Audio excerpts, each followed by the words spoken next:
Welcome to Speaking of. For the next couple of weeks in our lectionary, our readings of scripture for worship, we're going to be seeing some themes from the Book of Ruth. The Book of Ruth is a very short, tiny little book in the Bible, but it is filled with so many themes that are relevant to our lives today, as well as the themes that were relevant to the lives of the people called Israel many, many, many years ago. So we're going to take a look at this sweet little book. I hope that you will read it on your own because it is so short that you can sit down literally and read it in one sitting. And hopefully this little video will help you as you take a look at Ruth and the things that it causes us to contemplate in our modern world. So let's begin. In the very beginning of the Book of Ruth, we are introduced to people from Bethlehem, Elimelech and his wife, Naomi. There's a famine in Bethlehem, and these two folks are called to make the desperate decision to go to another place where they are able to grow food and eat, to wait out this time that there is a famine in their own land. And so Elimelech and Naomi head for a place called Moab. Now, we do have to understand that there's a great deal of enmity between the Israelites and the Moabites, a great deal. These countries are not friends.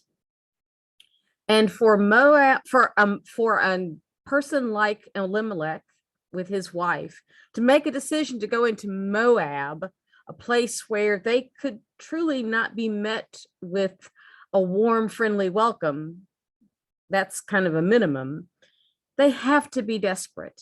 They have to be desperate to be able to continue to live well, to go to a place where it is very likely that they will not be welcomed. But desperate times sometimes call for desperate measures. And Elimelech and Naomi head for Moab. And this is the first of the themes that we see in the Book of Ruth.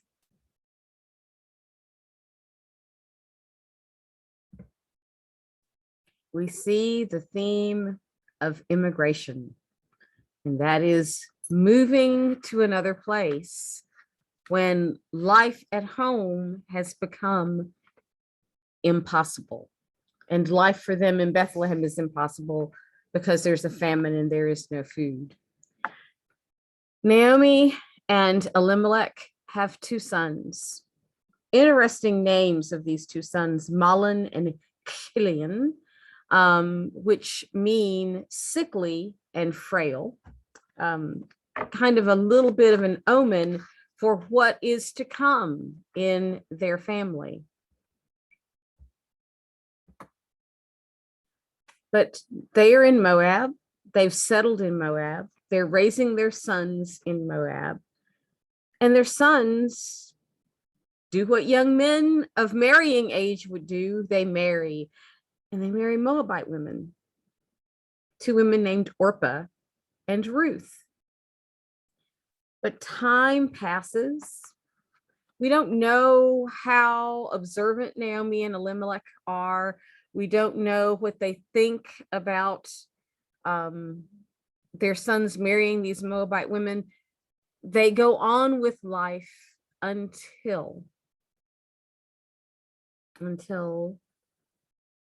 Elimelech, Mahlon, and Chilion all have died. And Naomi, who has gone to Moab, empty of food but full of family, now is left empty of the family that has come with her to Moab. And faced with the prospect of what she will do now that her husband and her sons have died, she decides that it must be time for her to return to Bethlehem. And she tells these two daughters-in-law, Orpah and Ruth, that they should also go home, go back to their parents' home. These are two women who are still apparently of childbearing age. And she suggests to them that maybe it's time for you to start over. Just start over.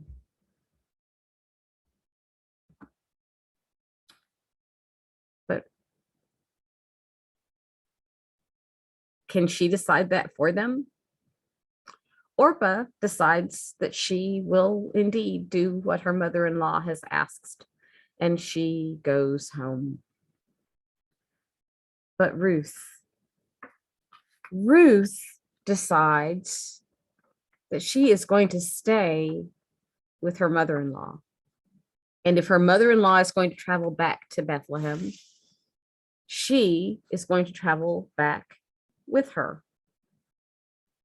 And Ruth pledges herself to Naomi in this beautiful, wonderful way, where you go, I will go, your people will be my people, your God will be my God. And we're left wondering, what kind of positive influence has this mother-in-law been on her daughter-in-law? That her daughter-in-law would leave her land, her family's land, and even give up the worship of her family's gods to worship this God of Naomi. So we see a couple of things, a couple of themes that are at play as Ruth makes this decision to follow Naomi back to Bethlehem. First, the reverse immigration.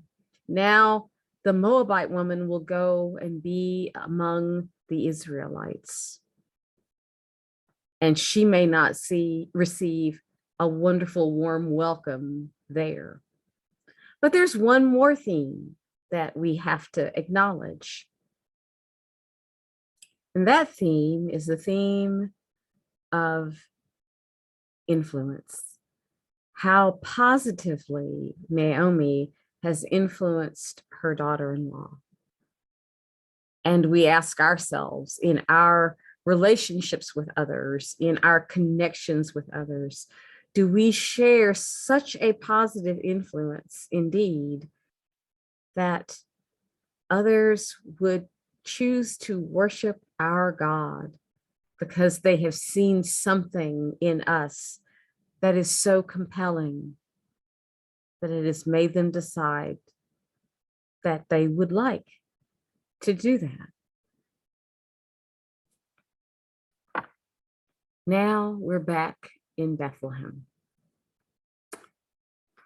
Ruth has decided that she will go out and gather food for herself and for Naomi to be able to survive.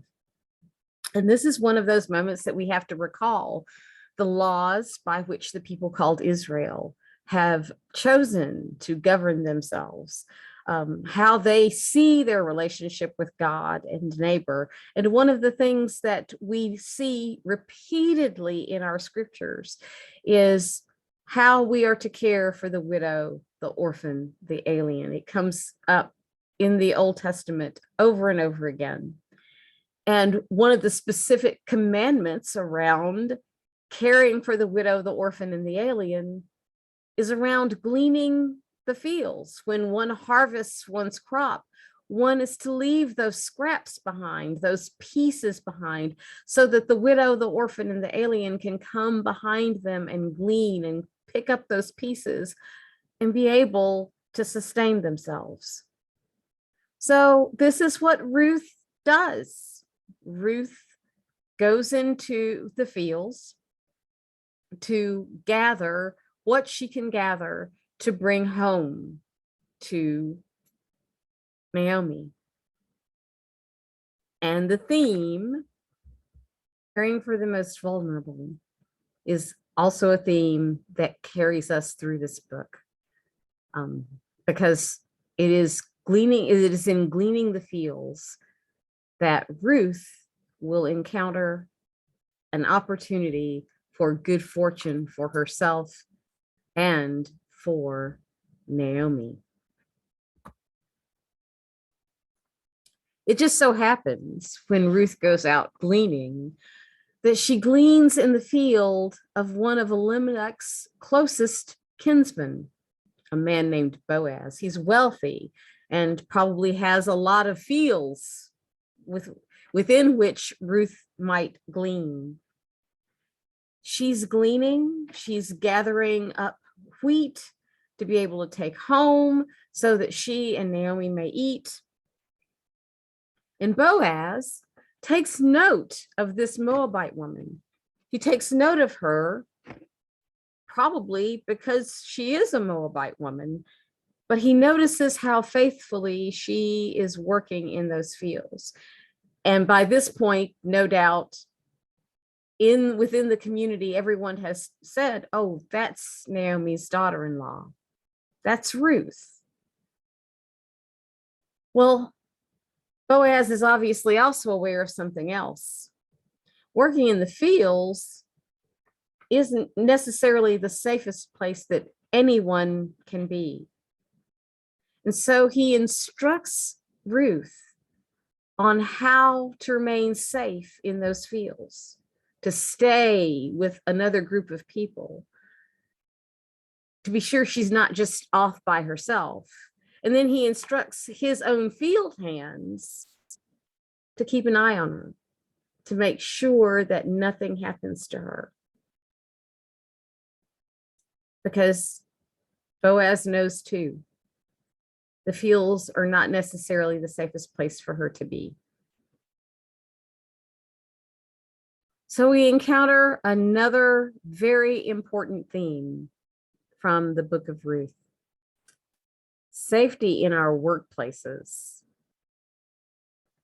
Who is the Boaz who will ensure that a woman, a differently abled person, a person who is an immigrant, a person who is just vulnerable, will be kept safe in that workplace from any kind of harm?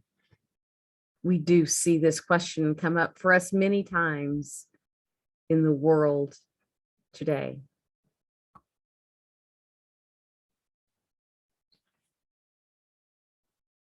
Naomi, in the meantime, has been thinking of a plan now that she knows that Ruth has come to the attention of this kinsman Boaz.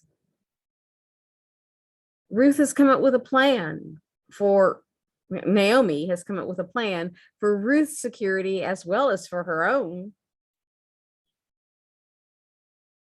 The wheat, the barley will all be taken to the threshing floor where they will be threshed out and be prepared. Boaz will be there. So she sends Ruth, tells her to put on the best clothing that she has and to go to that threshing room floor where she may, in the nicest way that we can say that, indicate her interest in Boaz. Now, this is not necessarily the safest place for Ruth to be either.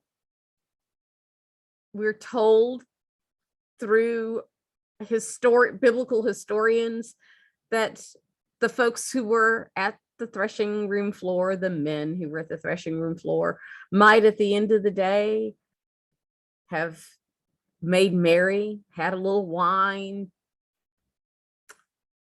maybe had a little too much wine, not behaved themselves in all the best ways that they could. This could actually be a little bit of a dangerous place for Ruth to go. And we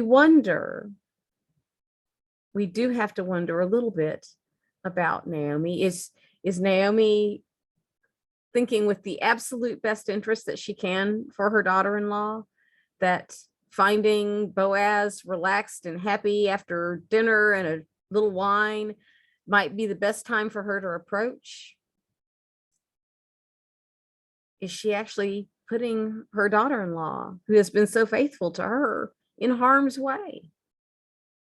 But Ruth does exactly what her mother-in-law suggests. She's obedient. And it turns out that Boaz proves to be as honorable a man as I'm certain Naomi was hoping that he would be. He tells Ruth that her fidelity, her honorable nature will be rewarded.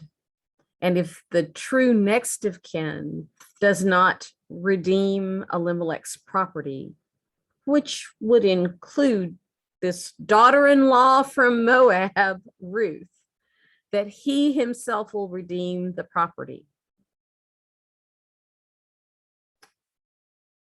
The other kinsman does not redeem the property. So Boaz does.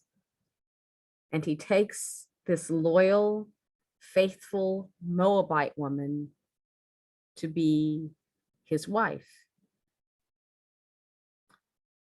They have a son. They name their son Obed. Obed will become the father of a man named Jesse. Jesse will be the father of a king, King David. And so it is that this immigrant woman, Ruth, from Moab, of all places, will end up married to a wealthy man from Bethlehem named Boaz, and will bear him a son.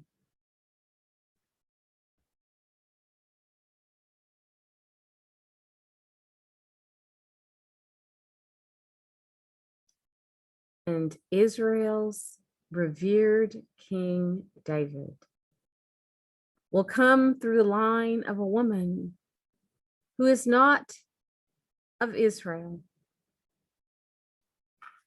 This immigrant woman, Ruth, this woman who worked in the fields, becomes the great grandmother of a king.